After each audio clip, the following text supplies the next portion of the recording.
വാങ്കഡയിൽ IPLിലെ el clasico പോരാട്ടമായ Mumbai Indians Chennai super kings പോരാട്ടത്തിന് ടോസ് വീണപ്പോൾ വിസിൽ ആരാധകർ കടുത്ത നിരാശയിലായിരുന്നു.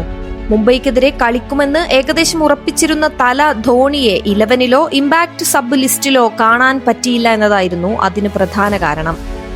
കഴിഞ്ഞ മത്സരങ്ങളിലെല്ലാം തീപ്പിണറായിരുന്ന ആയുഷ് മാത്രയ്ക്ക് പരിക്കേറ്റ് സീസൺ തന്നെ നഷ്ടമായതും ചെന്നൈ ആരാധകരുടെ പ്രതീക്ഷയെ തളർത്തിയിരുന്നു.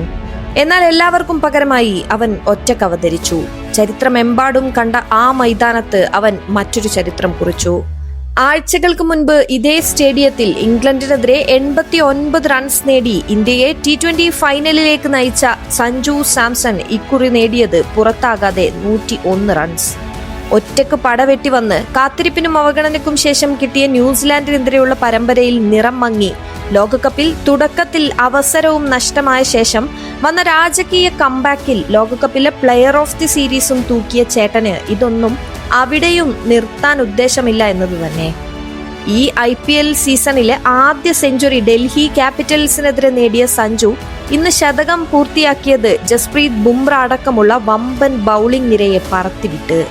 ബുംറയുടെ ഒരു യോർക്കറെ സ്കൂപ്പ് ചെയ്ത് നേടിയ ബൗണ്ടറിയെല്ലാം അയാൾക്ക് ഇനി ഒന്നും തെളിയിക്കാനില്ല എന്നതാണ് വിളിച്ചു പറയുന്നത്.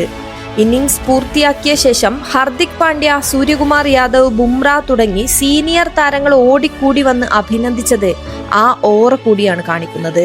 ഒരു പിടി റെക്കോർഡുകളും സഞ്ജു ഇന്ന് സ്വന്തം പേരിലാക്കി.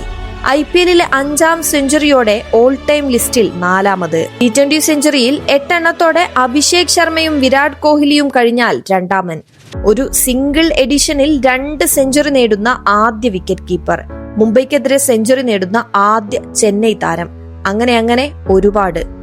മുംബൈക്കെതിരെ 207 റൺസ് നേടിയ ചെന്നൈയുടെ ഇന്നിംഗ്സിൽ 101 നേടിയ സഞ്ജു കഴിഞ്ഞാൽ പിന്നീട് ടോപ്പ് സ്കോറർ 22 റൺസ് നേടിയ ഋതുരാജ് ഗെയ്ക്വാഡ് ആണ് എന്നത് ആ പ്രകടനത്തിന്റെ വില മനസ്സിലാക്കി തരുന്നു. ആകിൽ ഹുസൈൻ 4 വിക്കറ്റ് നേടിയ മുംബൈ ഇന്നിംഗ്സിൽ സൂര്യകുമാർ യാദവും തിലക് വർമ്മയും മാത്രമാണ് ഇരട്ടയക്കം നേടിയത് എന്നതും വസ്തുതയാണ്. 103 റൺസിന്റെ ഉജ്ജ്വല വിജയത്തോടെ ചെന്നൈ മുന്നേറുമ്പോഴുള്ള ഏറ്റവും വലിയ കൗതുകം സഞ്ജു തിളങ്ങിയ മത്സരത്തിൽ മാത്രമാണ് ചെന്നൈ വിജയിച്ചിട്ടുള്ളത് എന്നതാണ്.